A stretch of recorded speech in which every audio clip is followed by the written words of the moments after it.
Komisi 4 DPR RI melakukan peninjauan ke Pelabuhan Perikanan Samudra Lampulo, Provinsi Aceh, yang mengalami masalah pendangkalan. Hal itu dinilai akan mengganggu aktivitas di pelabuhan, terutama para nelayan.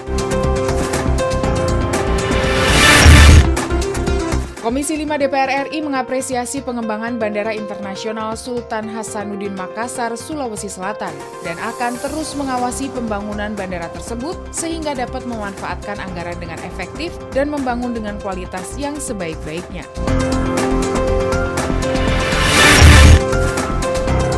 Disebut negeri pengkonsumsi terbesar setelah Cina, Indonesia masih tak bisa lepas dari impor kedelai. Harga kedelai dunia yang sempat melambung tinggi berdampak pada mogoknya produsen tempe dan tahu. Komisi 4 DPR RI menilai pemerintah tidak serius mengatasi hal tersebut.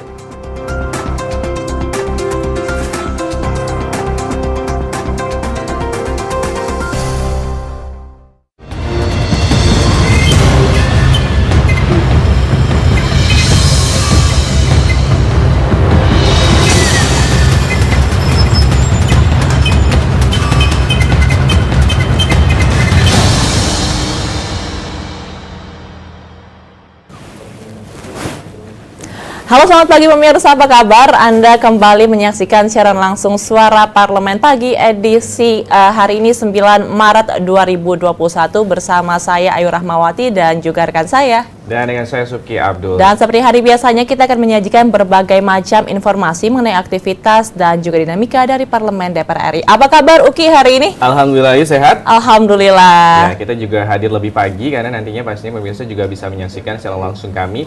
Nanti ada secara langsung terkait dengan webinar yang akan juga diselenggarakan di lingkungan di DPR RI, dan juga nanti Anda bisa menyaksikannya secara langsung. Dan pastinya juga kita berdua dan juga seluruh pimpinan dan juga anggota DPR RI selalu mengingatkan nih kepada pemirsa semua di rumah untuk selalu menerapkan protokol kesehatan dengan selalu menggunakan masker, dan juga pastikan Anda untuk selalu mencuci tangan dengan menggunakan hand sanitizer maupun juga air sabun di air yang mengalir. Pastikan Anda juga untuk selalu menjaga jarak. Ya. Jauhi kerumunan dan juga kurangi mobilitas. Kalau kemarin nih Ayu sudah dilakukan terkait dengan bagaimana rapat paripurna terkait dengan pidato pembukaan masa persidangan keempat tahun sidang 2020-2021, ini berarti sudah selesai masa resesnya. Sekarang anggota DPR RI sudah kembali bertugas di lingkungan DPR RI. Dan nantinya kita akan juga pastinya pemirsa nantinya ada sejumlah rangkaian terkait dengan bagaimana rapat-rapat kerja seperti itu ya. Iya, betul sekali. Tapi kita akan langsung saja masuk di berita pertama pemirsa terkait dengan bagaimana Komisi 4 tinjau pendangkalan di Pelabuhan Samudra Lampulo Aceh. Komisi 4 DPR RI melakukan peninjauan ke Pelabuhan Perikanan Samudra Lampulo, Provinsi Aceh yang mengalami masalah pendangkalan. Hal itu dinilai akan mengganggu aktivitas di pelabuhan, terutama para nelayan. Kita simak liputannya yang berikut ini. Komisi 4 DPR RI melakukan peninjauan ke Pelabuhan Perikanan Samudra Lampulo, Provinsi Aceh, yang mengalami masalah pendangkalan. Hal itu dinilai akan mengganggu aktivitas di pelabuhan, terutama para nelayan. Wakil Ketua Komisi 4 DPR RI sekaligus Ketua Tim Kunjungan, Dedi Mulyadi mengatakan, permasalahan pendangkalan pelabuhan tersebut menjadi perhatian Komisi 4, sehingga harus ada solusi seperti pengerukan untuk mengatasi pendangkalan. Dedi Mulyadi mengatakan sebelum dilakukan pengerukan, penyebab pendangkalan menjadi faktor penting untuk dikaji, agar ke depan hal tersebut bisa diatasi. Apa yang menjadi faktor pendangkalan? Apakah daerah aliran sungainya kotor? Apakah ada penggundulan hutan? Kemudian apakah ada aliran lumpur dan sejenisnya? Dicari masalahnya. Selesaikan dulu di hulu. Setelah itu kita bicara pengerukan. Sebelum pengerukan tadi kan ada yang usulan bahwa ada beberapa teknologi yang bisa dilakukan tanpa melakukan pemborosan anggaran. Yang ketiga adalah pengelolaan pelabuhan. Anggota Komisi 4 DPR RI Khalid menjelaskan Pelabuhan Samudra Lampulo memang sudah lama tidak dilakukan pengerukan. Khalid mengatakan perlu adanya detail engineering design atau DID pelabuhan yang mendalam agar nantinya anggaran yang telah disepakati sebesar 50 miliar rupiah melalui APBN perubahan bisa dimanfaatkan dengan maksimal dalam mengatasi masalah pendangkalan ini. Kita sepakat untuk floating anggaran 50 miliar dengan harapan Dinas Perikanan yang ada di Aceh melakukan DID yang baik agar 50 miliar yang akan kita dorong dalam tahun ini dalam APBNP nanti bisa bermanfaat maksimal. Dari Provinsi Aceh, Dodi Muharam, TVR Parlemen melaporkan. Ya, Wakil Ketua Komisi 4 DPR RI Deddy Mulyadi mengatakan bahwa permasalahan pendangkalan pelabuhan tersebut menjadi perhatian dari Komisi 4 dan sehingga harus ada solusi seperti pengerukan untuk mengatasi pendangkalan. Deddy Mulyadi juga mengatakan sebelum dilakukan pengerukan, penyebab pendangkalan menjadi faktor penting untuk dikaji agar ke depan hasil tersebut ini bisa teratasi. Ya, ini kita berharap semoga nantinya dari Komisi 4 DPR RI dapat memberikan solusi khususnya bagi nelayan-nelayan ini yang sekarang mungkin juga masih terpengaruh nih perekonomiannya akibat pandemi COVID-19. Pemirsa, kita beralih kepada berita yang kedua datang dari Komisi 5 DPR RI mengapresiasi pengembangan Bandara Internasional Sultan Hasanuddin. Komisi 5 DPR RI mengapresiasi pengembangan Bandara Internasional Sultan Hasanuddin Makassar, Sulawesi Selatan dan akan terus mengawasi pembangunan bandara tersebut sehingga dapat memanfaatkan anggaran dengan efektif dan membangun dengan kualitas yang sebaik-baiknya. Komisi 5 DPR RI mengapresiasi pengembangan Bandara Internasional Sultan Hasanuddin Makassar, Sulawesi Selatan. Ditemui dalam pertemuan dengan Gubernur Sulawesi Selatan beserta jajarannya pada kunjungan kerja reses Komisi 5 DPR RI ke Makassar, Sulawesi Selatan, anggota Komisi 5 DPR RI Irwan menyampaikan pengembangan tersebut sangatlah tepat karena saat ini Bandara Sultan Hasanuddin hanya dapat menampung 7 juta penumpang per tahun. Yang lama itu hanya bisa untuk 7 juta ya, kapasitas. Sementara saat ini sebelum COVID kemarin sudah 13 juta penumpang per tahun. Sehingga sudah sangat tepat. Tentu yang perlu sekarang itu bagaimana sekarang bisa difungsikan, jangan mundur terus. Anggota Komisi 5 DPR RI Muhammad Aras menambahkan, pengembangan Bandara Sultan Hasanuddin dengan landscape yang baru dan lebih modern membuat bandara ini tidak hanya menjadi sarana transportasi, melainkan dapat menjadi daya tarik tersendiri bagi Provinsi Sulawesi Selatan yang dapat menarik minat wisatawan baik lokal maupun mancanegara. Ini menjadi ikon baru Sulawesi Selatan, sehingga di samping orang yang menggunakan bandara ini karena kebutuhan bisnis, tapi juga kunjungan pariwisata baik domestik maupun luar negeri bisa menikmati layanan yang insya Allah bisa lebih memuaskan para pelanggan atau pengguna jasa transportasi udara. Komisi 5 DPR RI melihat langsung pengembangan Bandara Sultan Hasanuddin sebagai bentuk pengawasan, mengingat pengembangan tersebut dibiayai APBN sehingga kualitas bangunan dan kecepatan pembangunan menjadi perhatian khusus. Dari Makassar, Sulawesi Selatan, Ferdian Nurrahman, TVR Parlemen melaporkan. Pemirsa, anggota Komisi 5 DPR RI Irwan menyampaikan pengembangan tersebut sangatlah tepat karena saat ini Bandara Sultan Hasanuddin yang hanya dapat menampung 7 juta penumpang per tahun. Irwan juga berharap agar pembangunan tersebut dapat segera diselesaikan dan difungsikan tanpa ada masalah dan penundaan lebih lanjut. Ya, ini kita harapkan terkait dengan bagaimana pembangunan sejumlah bandara internasional di tanah air juga cukup gencar, terkait dengan bagaimana ini infrastruktur terus dikebut juga untuk nantinya Indonesia bisa menjadi salah satunya misalnya terkait dengan pariwisata bisa terus dikembangkan seperti ini. Betul sekali, oke. Dan misalnya kita beralih ke informasi masih dari Komisi 5 ini yang DPR RI yang soroti pembangunan penerangan jalan umum tenaga surya di wilayah Sumatera Barat. Komisi 6 DPR RI tinjau pembangunan penerangan jalan umum tenaga surya atau PJUTS di wilayah Sumatera Barat baru-baru ini. Dengan teknologi baru ini yang tidak lagi mengandalkan listrik, Komisi 5 DPR RI berharap infrastruktur pembangunan PJUTS bisa terpelihara dan juga terjaga dengan baik. Kita simak liputan selengkapnya berikut ini.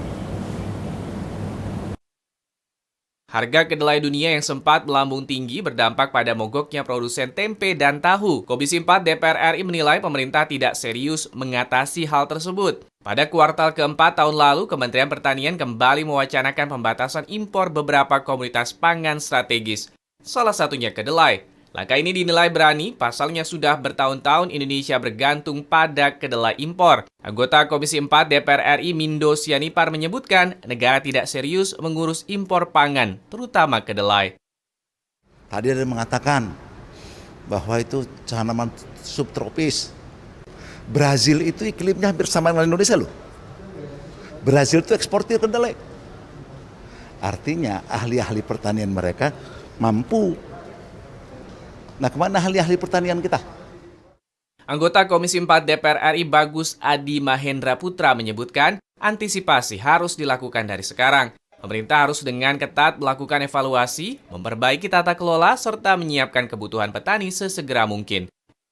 Seluruh negara akan menahan ekspor pangannya. Kalau menurut saya kita harus mengantisipasi. Kalau hal ini ada, maka kita harus dari sekarang menyiapkan diri untuk menyambut itu. Pandemi COVID-19 yang tak kunjung mereda membuat sejumlah negara di dunia terancam krisis pangan. Organisasi Pangan dan Pertanian Dunia atau FAO mencatat puluhan negara di dunia terancam pangan selama pandemi. Dalam kondisi ini sejumlah negara di dunia menimbun cadangan pangannya untuk menghindari krisis. Tim Liputan TVR Parlemen melaporkan. Ya, Ketua Tim Kunjungan Kerja Komisi 4 DPR Ari Mulyadi mengatakan bahwa pembangunan PJUTS ini penting untuk tujuan keamanan dan membantu menerangi kegiatan masyarakat di wilayah Sumatera Barat. Ini kita senang banget ya kalau misalnya melihat bagaimana pembangunan yang begitu masif di seluruh Nusantara, di seluruh tanah air. Nantinya juga bisa berguna untuk akhirnya bisa meningkatkan iklim investasi juga sebenarnya. Betul sekali. Dan ini kalau kita melihat juga ini lebih ramah lingkungan. Betul. Karena ini tenaga yang bisa terbarukan dan pastinya kita melihat kalau misalkan nanti ke depannya ada pembakaran-pembakaran atau hal-hal yang energi-energi yang tidak bisa terbarukan, ini menjadi solusi bagi hal-hal tersebut. Dan pemirsa, setelah ini kita akan jeda sejenak. Nanti kita akan kembali lagi dan membahas mengenai headline dari surat kabar yang terbit pada hari ini. Tetap bersama kami di Suara Parlemen.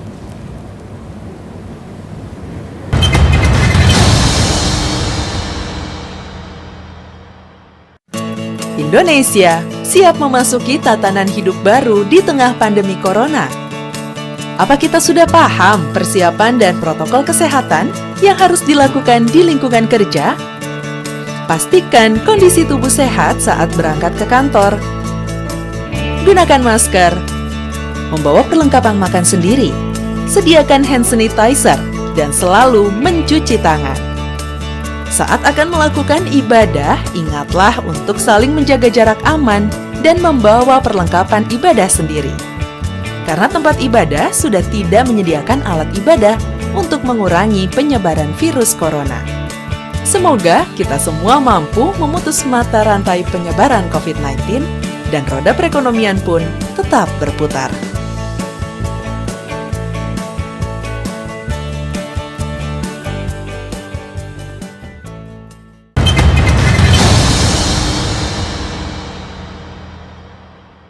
Pemirsa, terima kasih Anda masih bersama kami dalam Suara Parlemen, dan pada segmen kali ini kita akan membahas ini salah satu berita yang terbit pada hari ini, Uki dan juga pemirsa, dari Harian Kompas membahas mengenai pilihan vaksin yang makin beragam karena ini sudah datang sebanyak 1,1 juta dosis vaksin dari AstraZeneca. Kalau sebelumnya kita menerima vaksin Sinovac, sekarang sudah ada pilihan baru. Ya, dan selengkapnya dalam headline surat kabar.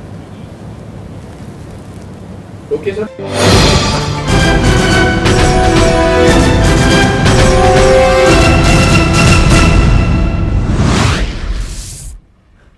ya, ini pilihan vaksin makin beragam. Sebanyak 1,1 juta dosis vaksin COVID-19 buatan AstraZeneca tiba di Indonesia. Ini membuat pilihan vaksin bagi masyarakat ini makin beragam. Sebanyak 1,1 juta dosis vaksin COVID-19 untuk Indonesia tiba di Bandara Soekarno-Hatta, Tangerang, Banten pada hari Senin lalu.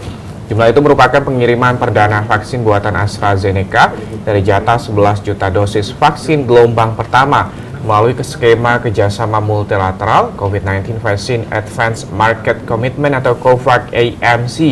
COVAX-AMC merupakan instrumen pembayaran inovatif yang mendukung partisipasi 92 negara berpendapatan menengah agar mampu mengakses vaksin COVID-19 dari pembiayaan donor. Upaya multilateral ini membuahkan hasil mulai dari akhir Februari 2021. Ini terkait dengan bagaimana pengiriman pertama vaksin multilateral dilakukan. Indonesia menerima pengiriman pertama vaksin AstraZeneca 1.113.600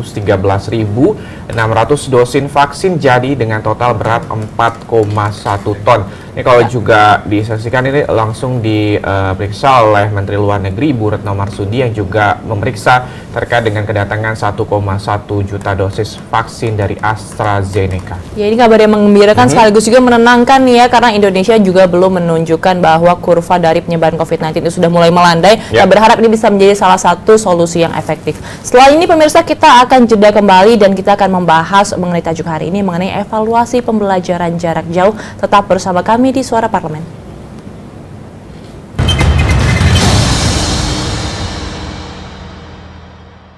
Ingat selalu protokol kesehatan dengan melakukan 5M. Memakai masker, mencuci tangan pakai sabun, menjaga jarak, menjauhi kerumunan, membatasi mobilisasi dan interaksi.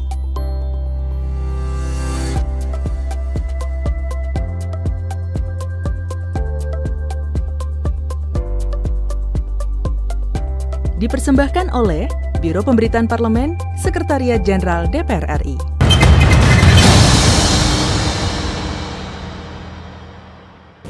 Pemirsa, terima kasih Anda masih bersama kami dalam Suara Parlemen dan kita masih membahas tajuk hari ini mengenai evaluasi pembelajaran jarak jauh ya, oke? Ya, apa rasanya ini misalnya kita membayangkan kalau ada di posisi adik-adik kita ataupun juga para yang sedang mengalami masa pendidikan mulai dari SD, SMP, SMA, kuliah dan juga bukan hanya para ini aja tapi juga tenaga pendidik juga merasakan bagaimana 1 tahun lebih ini merasakan pembelajaran secara jarak jauh ataupun juga daring ya, Yu ya? Iya, betul sekali.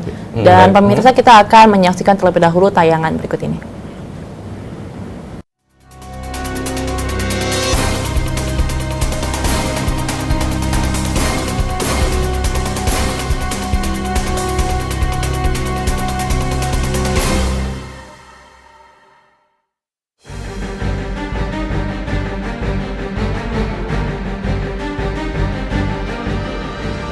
Program subsidi penerima kuota belajar pendidikan jarak jauh.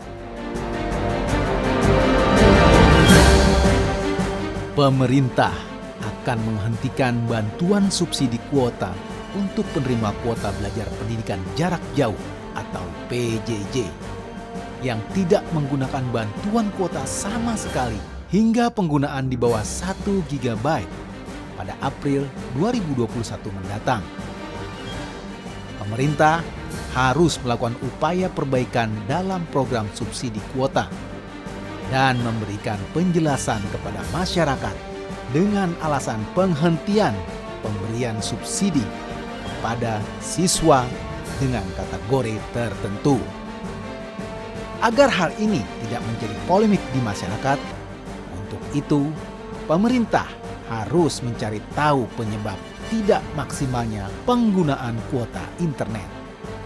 Sebab hal ini bisa diakibatkan karena kesalahan data penerima, tidak mendukungnya jaringan internet, dan keterbatasan gawai, sehingga tidak mendukung kegiatan PJJ yang berbasis daring. Di sisi lain, pemerintah harus memberikan bantuan untuk mendukung proses belajar mengajar bagi siswa yang dikeluarkan dari daftar subsidi pulsa dengan mempertimbangkan kebutuhan para siswa, sehingga DPR mendorong Kemendikbud untuk memastikan program subsidi kuota terdistribusi tepat sasaran dan memastikan distribusi bantuan subsidi kuota secara merata agar bantuan ini dapat dinikmati oleh seluruh peserta didik di Indonesia. DPR mengimbau agar tenaga pendidik dan peserta didik untuk menggunakan bantuan kuota internet secara bijak dan sebaik-baiknya, serta mengoptimalkan bantuan kuota untuk mendukung pembelajaran jarak jauh, agar sampai kegiatan belajar mengajar tetap berjalan maksimal di tengah pandemi COVID-19.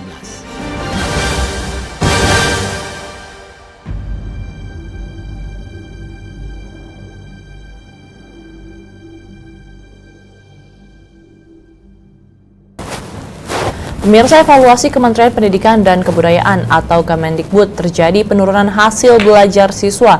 Dirjen Pendidikan Anak Usia Dini atau PAUD Pendidikan Dasar dan Menengah Kemendikbud Jumeri mengatakan para guru tidak bisa memberikan materi secara total dibandingkan dengan kondisi normal. Terlebih penyampaian materi juga dilakukan lebih terbatas dan tidak langsung bertatap muka. Selain itu, Kementerian Pendidikan dan Kebudayaan memastikan penggunaan dari kuota belajar pendidikan jarak jauh atau PJJ di bawah 1 GB pada 2020 tidak lagi akan menerima subsidi kuota belajar pada April 2021 mendatang. Pernyataan tersebut disampaikan oleh PLT Kepala Pusat Data dan Teknologi Informasi Hasan Syabibi yang menyusul hasil evaluasi pemberian kuota selama 2020.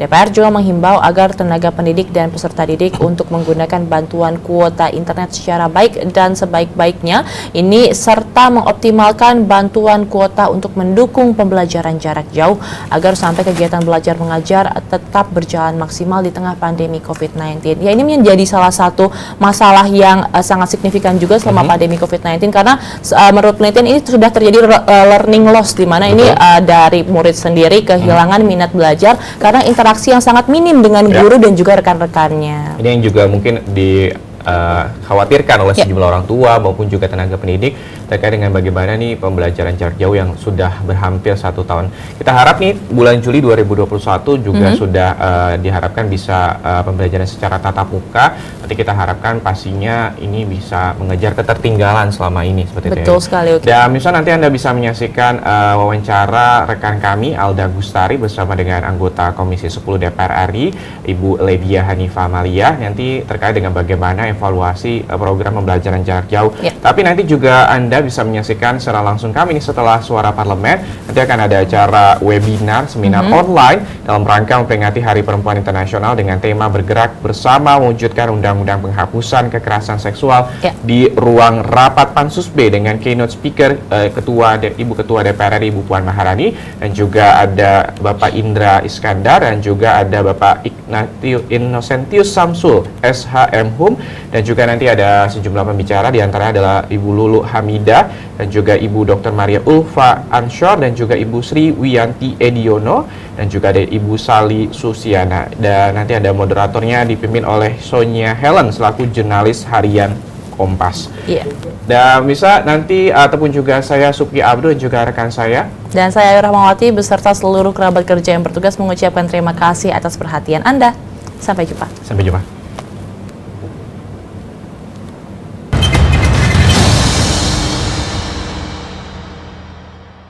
Ya, pemirsa, pembelajaran jarak jauh atau PJJ ini sudah hampir genap 1 tahun diberlakukan di Indonesia. Tentunya dari Maret 2020 hingga 2021 tahun ini. Namun selama 1 tahun perjalanannya masih banyak sekali koreksi atau hal-hal yang perlu diperhatikan oleh Kemendikbud dalam menyelenggarakan PJJ. Untuk lebih mendalam membahas mengenai PJJ, saya sudah bersama anggota Komisi 10 DPR RI, Ibu Ledia Hanifah Amalia. Selamat pagi Ibu, Assalamualaikum warahmatullahi wabarakatuh. Iya Bu, ini kan membicarakan mengenai PJJ nih sebenarnya menarik ya, karena ini baru pertama kali dilakukan di Indonesia, belum ada sejarahnya nih. Pembelajaran dilakukan secara jarak jauh. Nah, selama 1 tahun berjalan, apa sih Bu hal-hal yang perlu dikoreksi atau diperhatikan selama penyelenggaraan PJJ menurut Ibu? Jadi yang pertama, kalau kita lihat sekarang istilahnya sebenarnya kalau di undang-undang disebutnya penyelenggaraan pendidikan jarak jauh ya PJJ, tetapi kemudian disosialisasikan BDR, belajar dari rumah. Ini menjadi bagian yang sangat krusial ya buat kita karena memang ada beberapa persoalan. Pertama, sejauh mana kita bisa mengontrol proses itu dari rumah. Apakah bisa misalnya full guru mengontrol. Kedua, sepanjang tidak ada pendampingan dari orang tua, ini menjadi satu hal yang sangat berat. Ketiga, persoalan teknis. Persoalan teknisnya itu berkaitan dengan kuota, sinyal, kemudian juga gawainya. Itu kan juga jadi bagian ya yang harus difikirkan. Yang keempat, meskipun ternyata ada bantuan, tapi bantuannya belum tepat sasaran gitu. Jadi sebenarnya kalau kita lihat krusialnya itu adalah bagaimana materi muatannya yang akhirnya terpaksa harus satu arah, itu harus disiapkan sebanyak mungkin. Karenanya Komisi 10 itu sudah sejak awal mengingatkan harus mengikat banyak TVRI misalnya atau TV lokal, karena itu yang lebih mudah. Secara umum televisi dimiliki oleh banyak orang. Dan kalau menonton televisi satu rumah beberapa anak misalnya ngumpul kan masih bisa pakai jarak. Kalau pakai handphone nggak bisa pakai jarak gitu ya. Jadi setidaknya itu udah dari awal kita dorong gitu kepada kementerian nih. Dan memang akhirnya yang sekarang ini tinggal SD saja yang ada di TVRI, itu pun juga setengah jam sekali naik kelas kata. Kalau cucu saya bilang enak sekolah di TV, setengah jam sekali naik kelas, cepet naik kelasnya. Kayak gitu ya Bu. Nah tapi ini apakah menunjukkan sebenarnya Indonesia ini belum siap untuk PJJ karena memang kan tidak diatur ya Bu dalam Undang-Undang Kebencanaan mengenai pendidikan di masa bencana itu belum ada. PJJ sendiri muncul karena adanya surat keputusan menteri ya Bu kalau tidak salah seperti itu. Nah ini menurut Ibu seperti apa? Ya sebenarnya di undang-undang kita udah ada penyelenggaraan jarak jauh. Kedua, kita mengakui adanya sekolah rumah atau homeschooling. Karena dari awal, tapi konteksnya kan bukan dengan bencana. Artinya ketika kemudian sekolah rumah itu sudah didesain oleh orang tua maupun juga ada komunitas yang memang mereka udah siap. Nah berkaitan dengan bencana ini, BDR itu tadi, PJJ atau BDR itu, nggak ada yang siap. Kita udah teriak-teriak, wah nanti Indonesia akan menyambut industri 4.0, 4.0. Tapi prasarananya nggak memadai memang karena misalnya akses terhadap internet saja itu belum bisa dipenuhi. Jadi ketika bicara soal PJJ ini Kominfo, Kementerian Kominfo itu harus sudah menyediakan juga sarana-sarana yang memudahkan akses misalnya. Terus kedua, ketika bicara kita pembelajaran ini seolah-olah orang Indonesia tuh punya gawai yang memadai. Kita punya handphone sekedar untuk telepon SMS selesai.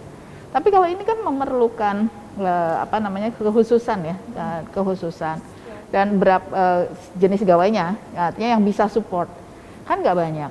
Terus kita nggak memikirkan satu keluarga bisa jadi ada 2-3 anak. Berapa banyak gawai yang harus dimiliki dalam satu keluarga? Padahal dalam kondisi pandemi semua drop kondisi ekonominya dan bisa jadi handphone itu jadi modal kerja sang ayah karena setelah di PHK terpaksa harus ngojek misalnya dan itu ngojeknya online. Berarti kan harus dan ojek online kan nggak nunggu di rumah, di luar, jadi nggak bisa disambi gitu istilahnya ya. Nah jadi bab-bab yang begini ini betul-betul harus sangat diperhatikan oleh kita dan kita nggak bisa nuntut bahwa target pendidikan itu harus sama kalau kita dalam keadaan biasa.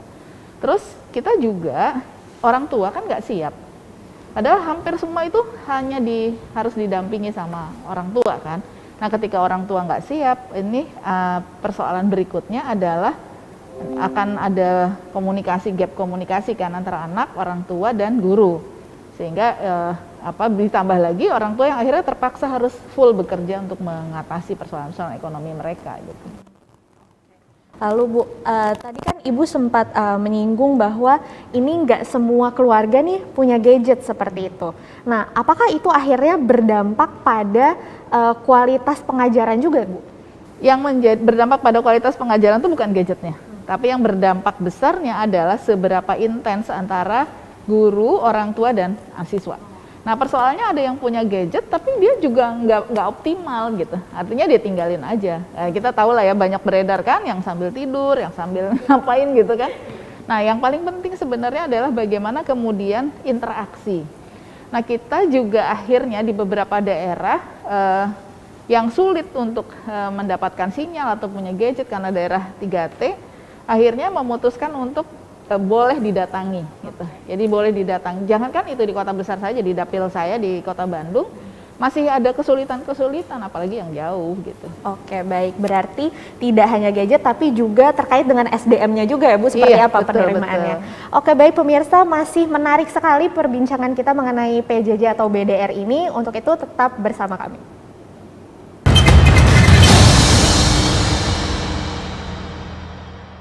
Ya pemirsa, masih bersama saya Alda Gustari dan juga Ibu Ledia Hanifa untuk berbincang-bincang mengenai PJJ atau belajar dari rumah ya populernya Bu. Ibu, ini kan belum lama ini juga Menteri Pendidikan dan Kebudayaan menyatakan bahwa ini sekarang akan ada pemotongan kuota seperti itu Bu. Nah kuotanya ini dan juga tidak sampai 1 semester tapi cuma 3 bulan ya sampai bulan Mei. Nah ini menurut Ibu seperti apa? Apakah ini efektif mengingat kita kan PJJ-nya masih terus berlangsung, belum tahu sampai kapan. Nah ini menurut Ibu seperti apa? Pertama, jadi yang harus dilihat tuh evaluasi dulu yang kemarin kayak apa. Karena banyak laporan kepada kami yang mereka dapat pulsa yang pakai kartu ya, yang harus pulsa perdana itu, ternyata nggak bisa didaftarin sama sekali, nggak bisa dipergunakan sama sekali. Kedua, ada yang masuk lewat nomor telepon yang didaftarkan via Dapodik, data pokok pendidikan, ternyata juga kan ada terbagi dua ya, ada yang kalau nggak salah 5 giga dan yang 30 giga. 5 giga yang bisa dipakai untuk Zoom dan lain sebagainya, yang 30 giga itu yang dia hanya bisa mengakses sejumlah jaringan tertentu, channel tertentu ya, saluran tertentu. Nah, kalau kita lihat ternyata kan saluran ini nggak terpakai, maksudnya nggak banyak diakses oleh orang karena nggak banyak dipakai. Jadi banyak sisanya mubazir sih sebenarnya 30 giga, sementara pemerintah pasti udah bayar dong total keseluruhannya. Jadi kemarin itu ternyata akan lebih memudahkan kalau menggunakan YouTube karena bisa dua sisi gitu ya, saling upload, terus kemudian juga itu lebih safe ya tersimpannya, terus bisa misalnya sekolah berjejaring. Ada beberapa sekolah yang bergabung, terus kemudian pelajaran kelas 5 IPA-nya yang ini, pelajaran bahasa Indonesia kelas 2-nya dari sekolah ini, itu digabungkan. Jadi kan lebih efisien ya, maksudnya bisa melakukan seperti itu. Tapi jadi nggak bisa diakses karena rata-rata menggunakan. Nah memang harus dikasih pilihan. Kalau orang bilang nanti dipakai buat yang enggak, itu kan tanggung jawabnya orang tua juga. Di si anak, makanya harus dibekali. Kita ini nggak membekali anak-anak dengan betapa pentingnya mereka kemudian menuntut ilmu, mengakses, mencari data, PR-nya, dan lain sebagainya. Karena rata-rata laporan kurang dari 50% siswa itu menyerahkan tugasnya. Dengan berbagai alasan lah ya. Jadi meskipun tuh sudah dikasih keringanan, tetap saja gitu. Karena mereka belum terbiasa untuk belajar sendiri. Ya, jadi karena tidak biasa belajar sendiri kan, kalau nggak digubrak-gubrak istilahnya gitu ya, dia nggak akan maju gitu. Oke, tadi kan Ibu sempat menyinggung mengenai sudah mulai mengakses YouTube, harusnya bisa digunakan untuk mengakses YouTube seperti itu ya Bu kuotanya. Nah tapi ini menjadi semacam pedang bermata dua nggak sih Bu? Maksudnya ini bisa diakses untuk YouTube, tapi di sisi lain kan YouTube juga banyak konten-konten yang sebenarnya tidak mendidik seperti itu. Ini menurut Ibu seperti apa? Jadi mestinya memang orang tua juga dibekali. Saya berkali-kali menyampaikan ke Kementerian Pendidikan, mereka kan punya LPMP yang sekarang dijadiin balai penggerak itu ya. Ada di 34 provinsi, bahkan ada yang sudah sampai pada kabupatennya. Mestinya ada semacam training terbuka buat orang tua, bagaimana mengamankan, kan itu bisa di khusus kids gitu atau hanya untuk saluran tertentu, itu kan channelingnya bisa. Dan bisa aja sih sebenarnya Pak Menteri juga ngobrol sama pengelola YouTube, sebagaimana beliau bisa ngobrol sama yang lain, sama yang ini masa enggak sih gitu kan, bilang aja kalau buat di Indonesia yang akses itu tolong dikasih di range-nya itu hanya untuk anak-anak belajar dan lain sebagainya. Nah, artinya gini, setiap saluran itu ada positif ada negatifnya. Yang paling penting anak dikasih bekal, mana yang boleh dia lihat, mana yang enggak, dan didampingi tentu ya. Kalau SD SMP itu kan anak perlu didampingi gitu. Oke.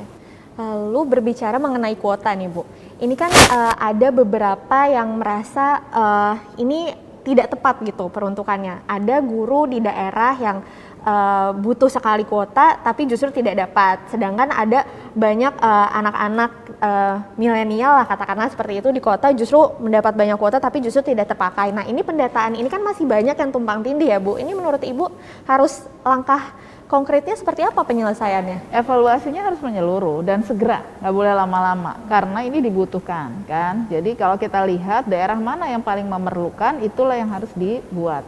Mana yang terkategori 3T, dan kan di Dapodik ada siapa yang paling tidak mampu, misalnya anak-anak dari keluarga tidak mampu yang memang pasti akan sulit untuk membeli khusus gitu ya pulsa. Jadi itu yang harus diprioritaskan. Oke. Lalu Bu, ini kan sempat juga ada wacana, sudah mulai ada wacana karena mulai vaksinasi kan Bu, sudah mulai vaksinasi katanya guru diprioritaskan. Lalu ini sudah mulai ada wacana bulan Juli 2021 akan mulai sekolah tatap muka. Nah ini menurut Ibu seperti apa? Menarik kan, karena di Jakarta sendiri masih zona merah seperti itu. Tapi kalau misalnya sampai tatap muka, nanti apakah tidak akan memperbesar penyebaran seperti itu? Yang perlu dicatat, vaksinasi itu nggak bikin orang jadi kebal gitu, enggak lah. Jadi kalau gitu bilang kebal, terus akhirnya bisa seenaknya nggak bisa. Vaksinasi itu sebetulnya adalah salah satu cara untuk katakanlah melumpuhkan, membiasakan tubuhnya manusia itu terhadap kuman tersebut.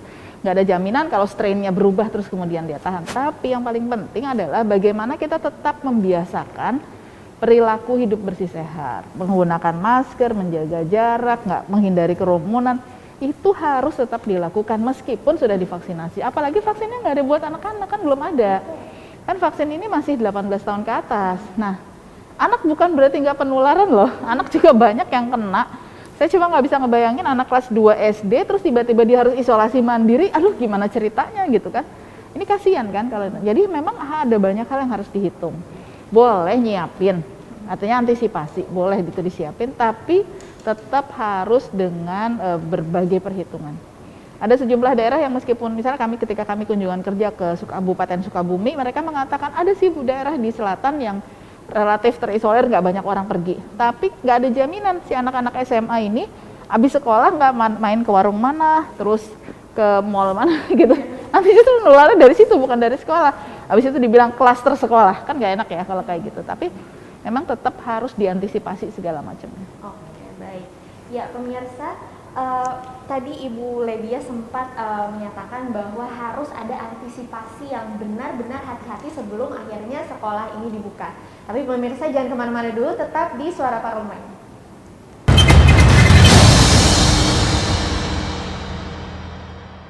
Ya pemirsa, masih bersama saya Alda dan juga Ibu Ledia untuk membicarakan mengenai kelanjutan PJJ dan wacana pembukaan sekolah. Ya Ibu, sekarang saya mau tanya, dari Komisi 10 sendiri akan ada tindak lanjut seperti apa sih nanti, mengingat wacana tentang pembukaan sekolah ini kan semakin santer terdengar nih setelah mulai divaksin guru-guru. Di masa sidang ini kita akan ada rapat kerja dengan Menteri Pendidikan dan Kebudayaan dengan beberapa isu ya, termasuk diantaranya bagaimana keberlangsungan PJJ ini, bagaimana kemudian keberlangsungan kemungkinannya untuk tatap muka dan lain sebagainya. Ini masih banyak PR sih sebenarnya kita tuh, karena nanti akan bicara soal bagaimana asesmennya, bagaimana kalau yang udah selesai jenjang akhir misalnya ya, kelas 6, kelas 9, kelas 12 itu nanti bagaimana mereka penyertaannya. Kalau di antara siswa kan gini, alah kamu angkatan COVID katanya gitu kan. Karena memang kita nggak bisa mengukur kualitas apa yang diterima oleh siswa, terus kemudian kita nggak bisa nuntut sama seperti yang sebelumnya. Pedagogis digital dengan pedagogis konvensional kan beda gitu ya. Nah ini juga jadi PR besar sih, jadi memang harus ada perhatian. Kita kemarin juga udah minta banyak dari asosiasi sekolah rumah misalnya, untuk bagaimana sih sebenarnya bisa membantu orang tua secara umum yang nggak pernah punya perhatian gitu, kagetan ya istilahnya, kita harus mendampingi anak belajar di rumah, juga kita udah ada diskusi berkaitan dengan itu. Nah mudah-mudahan nanti dalam ini kita bisa lebih dalam melihat sebenarnya kesiapan pemerintah pusat sendiri seperti apa gitu. Dan kami juga menghargai ada sejumlah daerah yang mereka akhirnya membuat semacam TV lokal area yang tidak memerlukan pulsa dan segala macam, cuma masalahnya nontonnya di rumah Pak RW. Jadi agak susah konten. Iya. Ya ada hanya RW tertentu gitu ya. Nah, itu bisa dilakukan di perkotaan mungkin ya, tetapi kalau di kabupaten yang sangat luas memang itu nanti juga ada kendala tersendiri. Tapi so far ya bagus lah, maksudnya sudah ada usaha-usaha gitu. Oke baik, terakhir nih Bu sebelum closing, satu kata untuk sekolah tatap muka Juli 2021. Hati-hati. Oke baik, terima kasih banyak. Demikianlah pemirsa bincang-bincang saya bersama Ibu Ledia Hanifah Amalia, anggota Komisi 10 DPR RI. Untuk itu saya Alda Gustari, pamit undur diri, tetap jaga protokol kesehatan dan sampai jumpa.